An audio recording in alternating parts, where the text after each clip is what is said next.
അമിത വേഗത്തിലെത്തിയ ബസിന്റെ ബ്രേക്ക് നഷ്ടമായതാണ് അപകട കാരണമെന്നാണ് പ്രാഥമിക നിഗമനം. ബസ് ഡ്രൈവർക്ക് നിയന്ത്രണം നഷ്ടമാവുകയായിരുന്നു. കുർളയിൽ നിന്നും അന്ധേരിയിലേക്ക് പോവുകയായിരുന്ന 332 ബെസ്റ്റ് ബസ്സാണ് അപകടത്തിൽപ്പെട്ടത്. ആദ്യം ഓട്ടോറിക്ഷയിലാണ് ബസ് ഇടിച്ചത്. തുടർന്ന് മറ്റു ചില വാഹനങ്ങളെയും കാൽനടയാത്രക്കാരെയും ഇടിച്ചു വീഴ്ത്തി.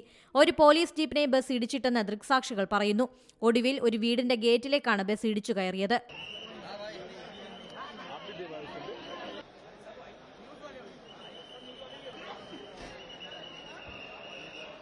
പരിക്കേറ്റ് 25 പേരെയും വിവിധ ആശുപത്രികളിൽ പ്രവേശിപ്പിച്ചു. 3 മാസം പഴക്കമുള്ള Brihan Mumbai electric supply and transport undertaking ബസ്സാണ് അപകടത്തിൽപ്പെട്ടത്. ബസ് ഡ്രൈവറെ കസ്റ്റഡിയിലെടുത്തിട്ടുണ്ട്. കച്ചവടക്കാർ റോഡ് കയ്യേറിയതിനാൽ പാത ഇടുങ്ങിയതാണ് അപകട കാരണമെന്നാണ് പ്രദേശവാസികളുടെ വിമർശനം. സംഭവത്തിൽ പോലീസ് അന്വേഷണം ആരംഭിച്ചിട്ടുണ്ട്. News desk Zee Malayalam news.